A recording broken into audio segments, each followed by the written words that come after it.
On this week's episode, we're going to talk about the importance of data collection and having an email drip system.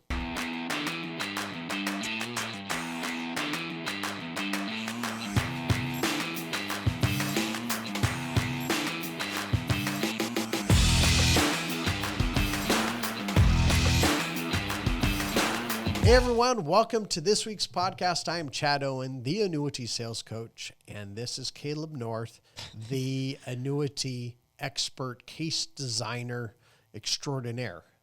I like it. I think that's an the upgrade best title from Robin. I think I've ever given Definitely you. an upgrade. Yeah, that's well, anything is an upgrade Yeah, from that's Robin. fair. I mean, even Batman. I mean, come on, what is Batman? The only thing cool about Batman is, well, I don't know. His house is pretty cool. I was going to say, His car, I would take that car. yeah, he's literally a millionaire vigilante that has billionaire vigilante that has an awesome car. Yeah, but he can't Man, what's commit to a Batman? woman. He can't commit to a woman. You're if you can't commit and you're sowing your oats. Yep.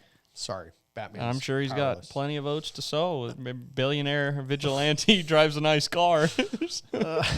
Okay. Why do we get, you know what, like I said, you either love us or you hate us. I mean, because we're real. And this is actually how we do life together. It is. We'll be talking about something and we end up talking about nothing for a long time. It's amazing how we can talk for hours. And about nothing. Yeah. So, okay. But we are going to talk about something. Data collection. Yes. Data collection and an email drip system. You say data? I do say It's data. data.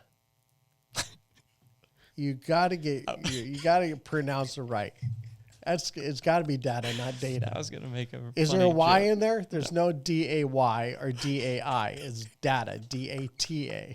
So I can't control it right now. I'm going to tell you this joke after, and if y'all are listeners and you want to hear the joke, you're going to have to just call me because I'm not saying it over the air. No, yeah, you better not. We've already potentially All right. could be okay. So data collection, Yes. not data collection. No, data collection, not data. Oh my gosh, you're corrupting me already. Corrupted. Okay. Data drives decisions, okay? Context, even just practically for Chad's business.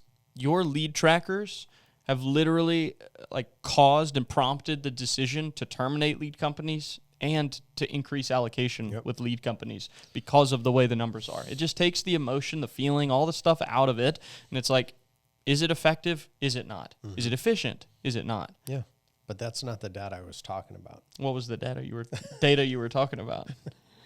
The data I was talking about is the data you collect from your clients. Okay. Yeah, because, and I get what you're saying. You're right. Yeah. Yeah, and I should have specified. It's all right. If you would ask for more data, we would have got this corrected Probably from the beginning. So I've had a drip system for probably 15 years right now. And I think I have almost 5,000 email addresses. Now, I have way more than that, but we always have that opt-in, opt-out option on our unsubscribe. So, I mean, I could have probably 10,000 emails at least. I mean, it's probably more than that. But people die, they opt out. They're just not a fit for you. But if it wasn't for that data that I had collected, as far as their name, their phone number, their email address, I would lose out on millions of dollars of annuity production. Yeah. And I think of last year, I think I ended up at 37 million. And oh God, I tried so hard to get over 40 and it just was not going my way. Partly my fault. I actually mentally checked out where my drive was just like, I don't know. I got 3 appointments this week. I'm good. I really want to go hang out with my family. I was not, and I was ready for our European trip. I just wasn't where I should have been. Sure. And normally I have this hard push at the end of the year. And because of the entire year of pushing, I just wasn't there. But I would say out of that 37 million, I would say probably 4 to 5 million of that was from people that I never would have received contact information with based off of the drip system I have. Yeah. So And it takes time to do that. Yeah. I mean, you're not going to go buy a client list, which number one, it's illegal to do that, where you're trying to drip on a client list that they're not your clients. But, I have these client lists that I establish, and it's been through my radio, through my internet leads, through my word of mouth, and I just collect this information and then I put them in a drip system. And the drip system is we have every 2 weeks is one particular series, and then the opposite 2 weeks is another, our stress and rocking chairs drip.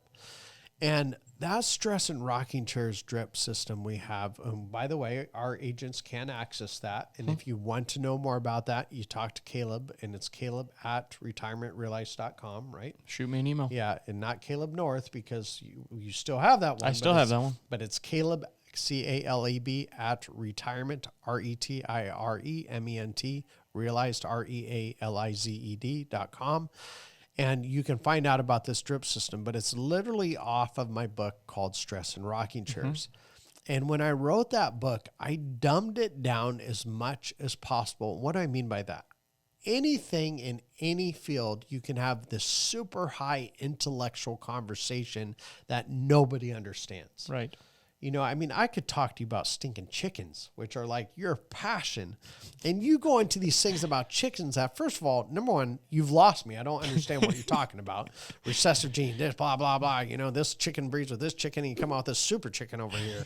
And this chicken actually can breathe fire, called a dragon chicken. And it's like, why? It's just crazy. Cool. It can cook its own eggs. It's pretty amazing. It lays an egg, it hard boils it right there. And if it crack it open, and it'll do it over easy if you ask it to. But that is called cannibalism, my dear children, and is in fact frowned upon in most societies. That's because of the recessive gene. I need to look into it. Anyway, but the point is, although I did just read this interesting article, once again, sidetracked, why their chickens produce more eggs in the winter. Do you want to know how their chickens produce more eggs in the winter? Share it. They leave deer carcasses in the chicken coop. And they eat the deer meat off of the carcass, which is more protein, which produces more eggs. Well, people that think that chickens are herbivores are just don't know. They're omnivores. Okay. They eat insects and meat and yeah. Back to Stress and Rocking Chairs. But I wanted that book. I picked chickens because, you could easily and do often talk over my head. And in a category, really, I could care less about. Sure. All I care about is, can I eat the egg? Can I eat the chicken? That's all I care about. I don't care how it got there. But in the annuities, people do that so much that the client leaves so confused, and they write these books that are literally at a college degree level in their field. Right.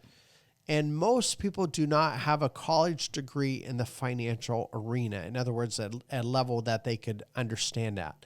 And I wanted to create the Stress and Rocking Chairs drip system, and you guys have done a phenomenal job at taking pieces out of the book in a drip system where literally a client just said this today.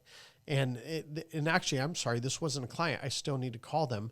But this was someone that I had reached out to a while ago, and they had replied to the drip system. And this is what they said. They said, Chad, this is the best advice for anyone who wants to protect what they have. I would like to know more about annuities. Now, this is a person that is a 2016 contact. Wow. And they replied back to this. If I never would have collected that data, you have totally messed me up now. I'm corrupt. If I wouldn't have collected that data of the email, I never would be able to have this guy reaching out to me almost 7 years later, right, trying to go, okay, I want information about this. And so you could start, I would say you need probably have 50 to 100 emails to really. The way I put it, you can start it with any, you realistically, but the rate of conversion is going to, it's not, you don't have a high rate of responses on any given email. It's a very low response rate. The intention of it is to keep them from falling off completely. So it's kind of twofold. I guess I'll go into my normal spiel about this for a second. It's twofold. Number one, it works for pre-existing clients, people that you've already done business with, because it's just going to reinforce the purchase decision that they've already made. Number two, it's designed for people that maybe they were leads you got, but they didn't ever do business with you, because now you're sending them information and there's going to be something that triggers, ideally, I'll hit triggers both of there. those. So I've sold an annuity to someone before, and they were like, man, did I do the right thing? And then they get the drip a week or 2 weeks after that, and they go, man, I'm so glad I did this. Right. It reconfirmed why they did this. Right. And then that's true. I've had people that, for whatever reason, this guy right here, I can't remember why they said no, but now they're interested. Right. So, yeah. And then what else? Well, I was just going to add, I wouldn't recommend, I don't recommend an agent signs up for it. I'm not going to turn down an agent that has no clients and they want to sign up for it if they want to start adding clients to it. Yeah, But make sure for you're me adding clients, because if you don't have email addresses, Right. don't do it. Right. You know. But for me to recommend that you do it, I generally say no less than 100 to 200. In that range, with the conversion rate that's there, Now, this it's includes worthwhile. Medicare clients. This includes Totally. life insurance. This includes, just a database of people that could benefit from what you're talking about. Right. Exactly. Because we have people that they haven't written any annuities, but they've been really good at the life insurance or the Medicare, and they're trying to figure out how to cross over from life insurance to Medicare. In other words, give other benefits to their clients, and that's where you take the email addresses and you put a drip system with it. Yeah.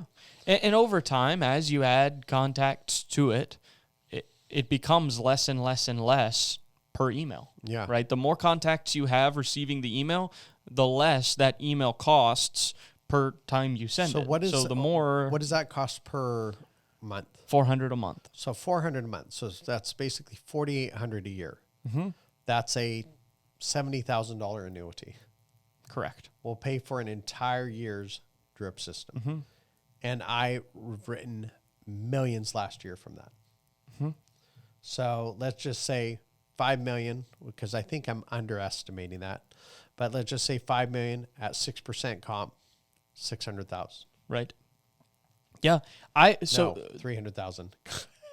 We did the math wrong on that. Yeah, I is smart. So and that's part of what we were talking about the academy a couple weeks ago, right? And you just go sign up for the academy. The reason that we talk about that is because the cost of things that can produce business opportunities is typically far, far, far less than the cost of lost business.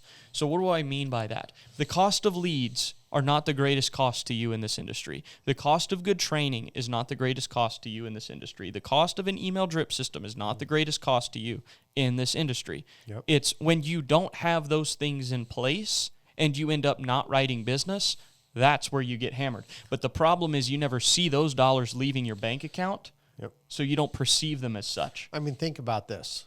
I love doing cruises. We're actually about to do a cruise in a couple weeks. And, you could sit there, and I've been on the ocean my entire life. I do not want to invest in a life ring saver thing. I just don't. You will never save a person without that. And what do I mean by that? We were always taught, because I used to work on a charter boat. My dad owned a charter business, and he said, if somebody's drowning, never jump in after the person, because they're going to, unless obviously they're considerably smaller than you. You have someone your size or bigger, you will drown with them. Yep. Now you're both toast. They will take you down with them. They just, their flight instinct is so strong that they're not realizing they're killing you at the same time. So you have to have that life preserver to save them. To me, my drip system is that life preserver that's always out there available, even when I'm not, for someone to grab onto. Right. And they just, I can be asleep and they can be stressed out at night because they're worried about it. And they get my email talking about something that can protect their money, and they grab onto that ring. Yep. And in the morning, I'm going to wake up and I'm going to see, oh boy, there's somebody out there onto that ring. I need to help save them. You may say that, Chad, that's dramatic. No, it's not.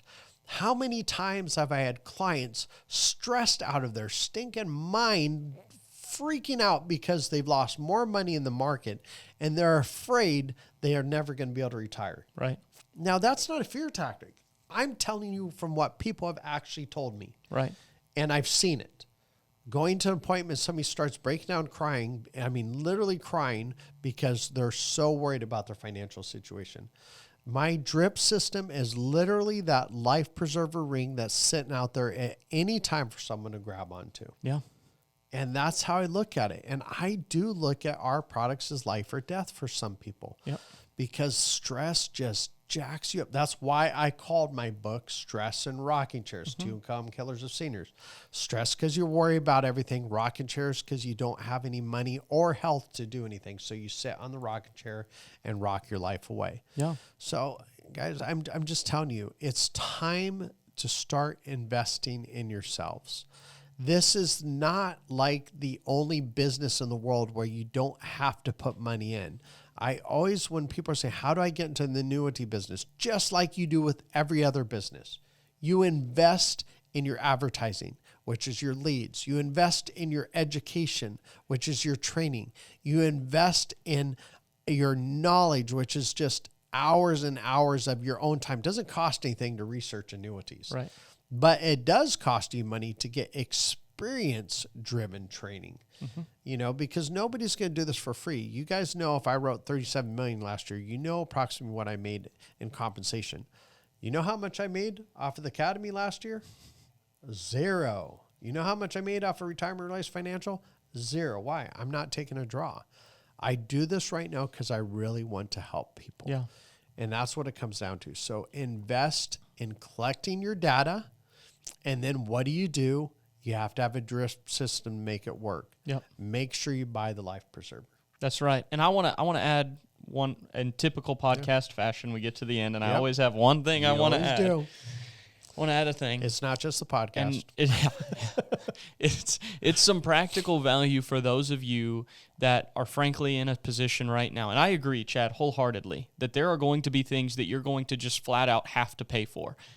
Good annuity sales training is going to be something that it's going to be a cost to you. That $8 cup of coffee 2 times a day? Yeah. No, you don't need that. That's true. Yeah. Leads marketing, almost certainly. I mean, unless you're door knocking, like that's going to be some kind of that costs time. It's time. I mean, the most valuable thing out there is our time. Right. I think what we have agents a lot of times on the front end of their careers where their hourly compensation is low enough that it warrants them to do certain things on their own versus like for you to door knock, it doesn't make any kind of fiscal sense whatsoever. For you to try and create your own drip system doesn't make any kind of fiscal sense whatsoever. No. For those of you that are listening that you're thinking... somebody who doesn't, I mean, creating a drip system, no, it's not my skill set. Right. And I'm not going to take the time to research it. I'm going to have something that's already done, that's established, it's proven. Why would I try and create something that's already out there? I agree. Yeah. I agree. I will say there are a couple of things that if you're looking at drip systems or writing one, whatever that looks like, there are a couple of things that you're going to want to have in spades. Number one, quality content. Yep. Right? It's not, if every email is a sales pitch, you might as well not even put people into it because they're going to unsubscribe after they get a couple emails. Okay, so it has to have value to them. Number two, a call to action. Yep. And that's where the value for them meets value for you. Yep. That's good. So next week's episode, we'll actually talk about why it's important to collect data as far as your sales data. That way we're not wasting all this stuff you put together. Sure. Because you know what? In all fairness, I probably called Caleb and I just said, hey, I wanted the importance of data collection and drip system. And Caleb's like, overachiever. I'm going to figure out all the data stuff and I'm going to make it, and I'm going to make this entire thing. So yes, we're not going to have that go to waste. So hope this helps you guys. You have a great day. If you are interested in the drip system, always reach out to Caleb and put it in the comments. We have links that you can click on to get in touch with Caleb. So I hope this helps you. You have a great day and happy selling.